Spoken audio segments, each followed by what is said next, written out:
Vamos a probar nuestro plato. Está increíble.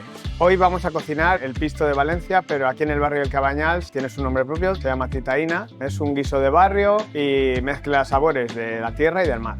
Primeramente asamos unos pimientos al horno, también le añadimos unos piñones tostados. Por otra parte desalamos una toñina de sorra para luego picar en dados pequeños y un buen tomate valenciano que reducimos durante varias horas.